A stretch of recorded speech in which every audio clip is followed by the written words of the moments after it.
तो इस वीडियो में हम पढ़ेंगे light reflection and refraction chapter, और ये चैप्टर हम क्लास 10th यूपी बोर्ड के लिए पढ़ा रहे हैं। तो चलिए इस वीडियो को शुरू करते हैं। तो सबसे पहले जानते हैं कि लाइट क्या होती है। तो इसकी डेफिनेशन पहले लिखते हैं। Light is a electromagnetic wave, electromagnetic wave which travels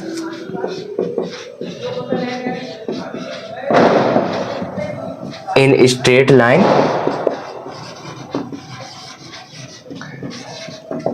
and helps us to see the objects, helps us to see the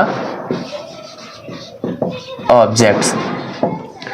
तो लाइट एक ऐसा रेडिएशन है जो हमें ऑब्जेक्ट्स को देखने में हेल्प करता है, और ये लाइट एक टाइप का रेडिएशन होता है और ये हमेशा स्ट्रेट लाइन में चलती है। जैसे ये है कोई लाइट का सोर्स, यहाँ पे मान लेते हैं कोई लाइट का सोर्स है, तो वहाँ से लाइट की जो रे आएगी वो ऐसी सीधी सीधी आएगी, ऐसे ऐसे टेढ़े मेढ़े कैसे भी तरीके से नहीं आ सकती, केवल सीधी ही आ सकती है।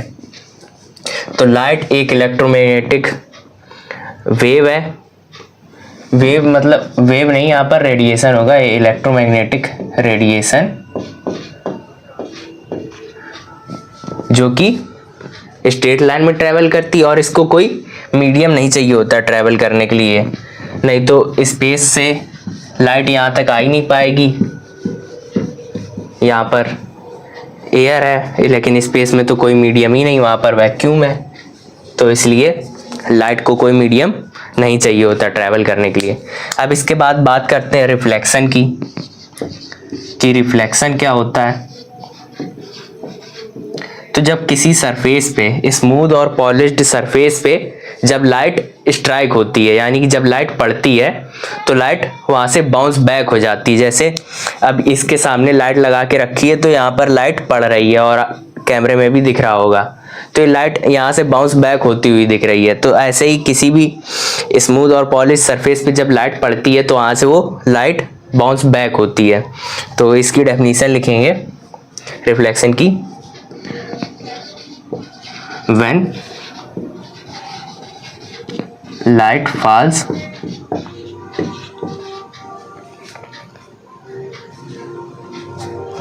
on a smooth surface,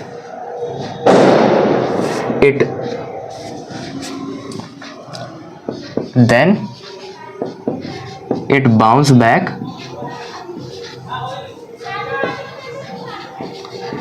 after striking the surface, यानी सरफेस से टकराने के बाद ये बाउंस बैक हो जाती है, जिधर से आती है उसी तरफ कहीं, सेम रास्ते पर नहीं, उसी तरफ कहीं बैक हो जाती है सरफेस से टकराने के बाद।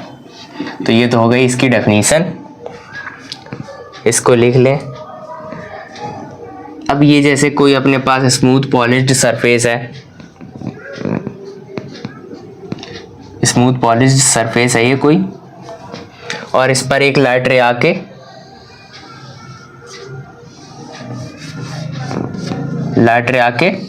टकराई, और टकरा के ये अब चली जाएगी, बाउंस हो जाएगी और चली जाएगी। तो इस सरफेस से कुछ एंगल पर ये लाइट की रे इंसिडेंट हुई थी, इसको हम कह देंगे इंसिडेंट रे, इसको हम कहते हैं इंसिडेंट रे। अब इस सरफेस पे जिस पॉइंट पे ये लाइट रे टकराई है वहां पर हम एक नॉर्मल ड्रॉ करेंगे। तो नॉर्मल ड्रॉ कर देते हैं, ये नॉर्मल ड्रॉ हो गया। अब ये जो एंगल है ये है एंगल ऑफ इंसिडेंस, और इसको हम डिनोट करते हैं किससे, आई से, इसको हम डिनोट करते हैं आई से। और ये जो है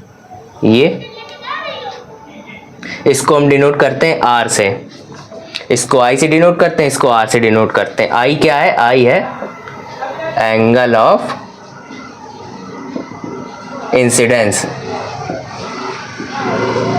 और आर है एंगल ऑफ रिफ्लेक्शन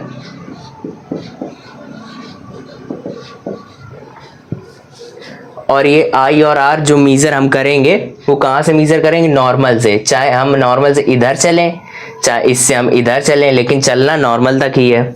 इधर से चलेंगे तो नॉर्मल तक चलेंगे, नॉर्मल से चलेंगे तो इधर तक चलेंगे। ऐसे ही इसमें करना है, इधर से इधर या फिर इधर से इधर। तो ये है एंगल ऑफ इंसिडेंस और एंगल ऑफ रिफ्लेक्शन की बात।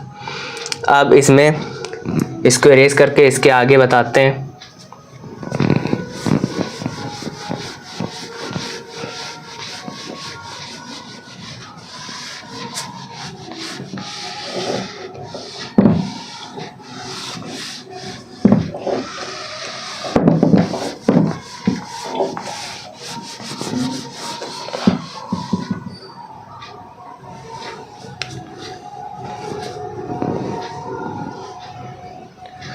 तो अब जो एंगल आई है वो होगा एंगल आर के इक्वल, इससे एंगल को डिनोट करते हैं, और एंगल आई होगा एंगल आर के इक्वल।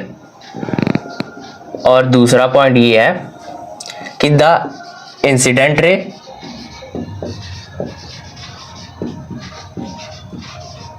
द नॉर्मल, इसको नॉर्मल कहते हैं ना, ये सरफेस है और ये नॉर्मल ऑन द सरफेस है, यानी कि सरफेस से परपेंडिकुलर, यानी कि 90 डिग्री पे सरफेस से है।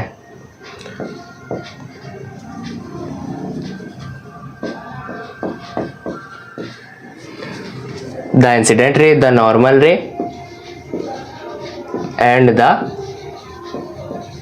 Reflected ray are lies in the same plane. ये दोनों बहुत ही ज़्यादा इंपॉर्टेंट पॉइंट हैं एग्जाम पॉइंट ऑफ व्यू से। ये यहाँ किसी प्लेन सरफेस पे रिफ्लेक्शन हो रहा था, ये एंगल ऑफ इंसिडेंस है, ये एंगल ऑफ रिफ्रैक्शन है। और कहाँ से मीजर होते हैं, नॉर्मल से। और angle of incidence angle of reflection के इक्वल होता है। और the incident ray, the normal ray and the reflected ray, normal ray नहीं होगा, the normal and the reflected ray are lies in the same plane. मतलब ये जो तीनों इंसिडेंट रे आ रही है और यहाँ से ये जा रही है रिफ्लेक्टेड रे, रिफ्लेक्टेड रिफ्लेक्शन के बाद होके जा रही, इसलिए रिफ्लेक्टेड रे। और ये जो नॉर्मल, ये तीनों एक ही प्लेन पे है, are lies in the same plane. जैसे ये मेरा हाथ है, ये एक प्लेन है और ये दूसरा हाथ है, ये दूसरा प्लेन है। तो मतलब ये वाला जो प्लेन है इसी पे तीनों काम हो रहा है। ऐसे इंसिडेंट रे आई और ऐसे टकरा के ऐसे चली गई, और नॉर्मल भी इसी पे ड्रॉ है, तो इसीलिए लिखा है the incident ray, the normal and reflected ray are lies in the same plane. तो ये जो दोनों पॉइंट है ये लॉज ऑफ रिफ्लेक्शन है, लॉज ऑफ रिफ्लेक्शन। ये दोनों पॉइंट रिफ्लेक्शन के लॉ हैं और ये एग्जाम में बहुत आते हैं। तो ये रिफ्लेक्शन के लॉ हो गए। इसके बाद बात करते हैं किसकी, रिफ्रैक्शन की। इसको नोट कर लिया करिए।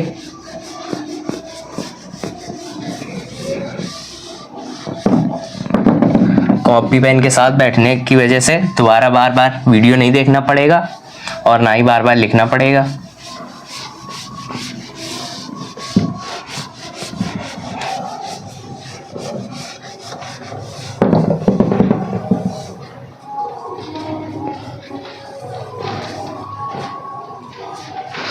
तो अब बात करते हैं रिफ्रैक्शन की, कि रिफ्रैक्शन क्या होता है। रिफ्रैक्शन जो है, पहले तो हेडिंग डालते हैं रिफ्रैक्शन।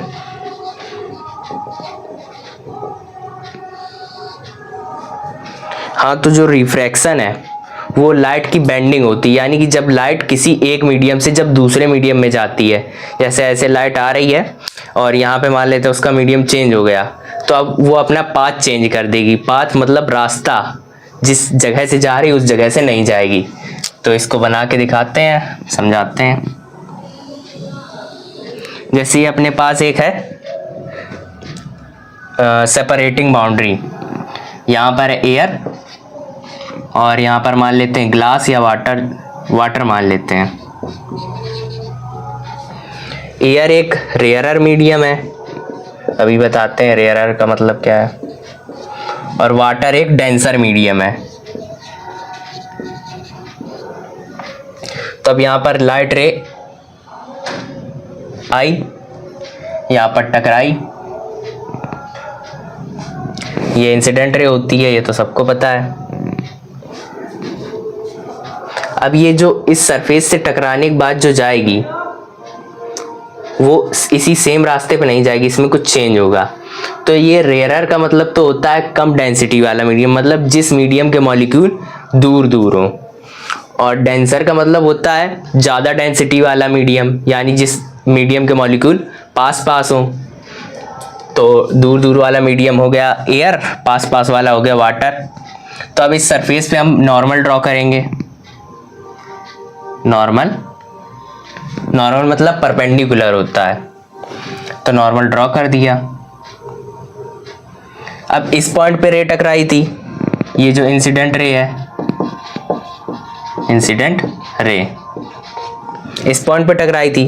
अब जब रेयरर से डेंसर जा रही है लाइट रे, यानी कि कम डेंसिटी वाले मीडियम से ज़्यादा डेंसिटी वाले मीडियम में जा रही है, तो लाइट रे जो होगी वो टुवर्ड्स द नॉर्मल शिफ्ट हो जाएगी, कुछ ऐसे।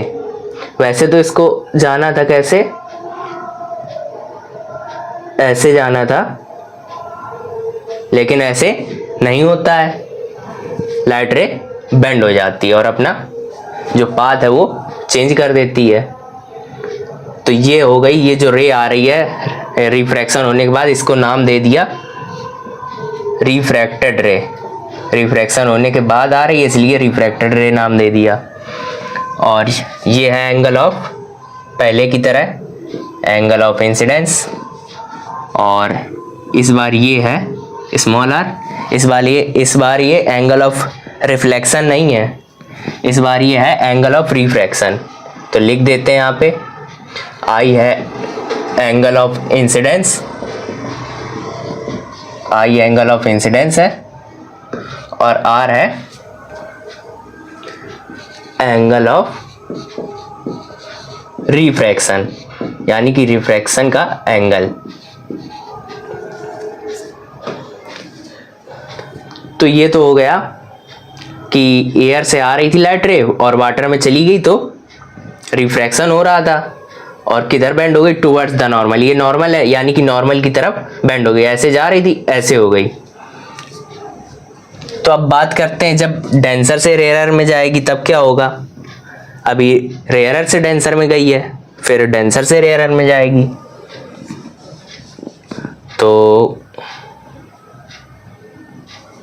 इसको एरेज करके बनाते हैं इसी की जगह।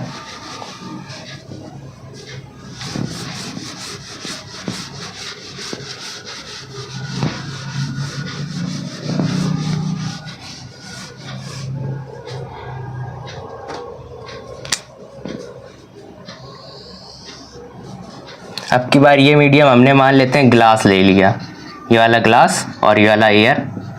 ग्लास तो डेंसर होता है और एयर होती है रेयरर मीडियम।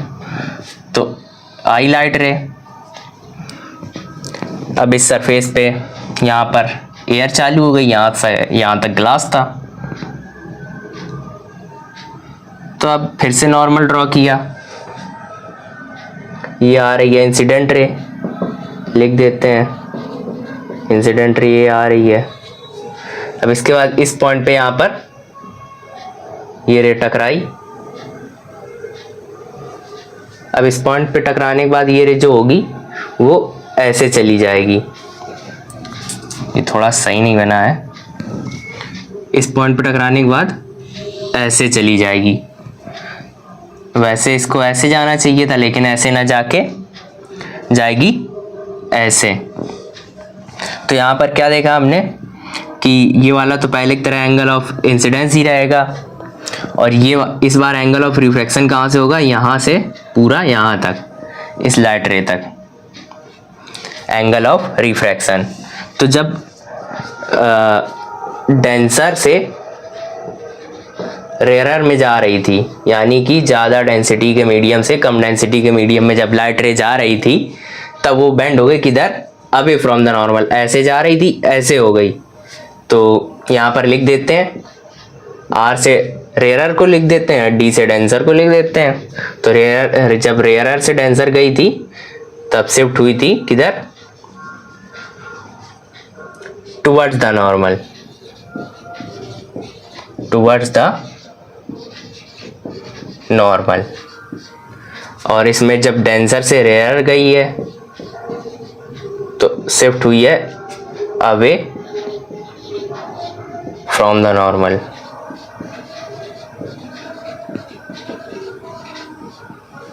तो ये हो गया रिफ्रैक्शन। इसके बाद अगले वीडियो में इसके आगे के टॉपिक कवर करेंगे, तब तक पढ़ाई करते रहें।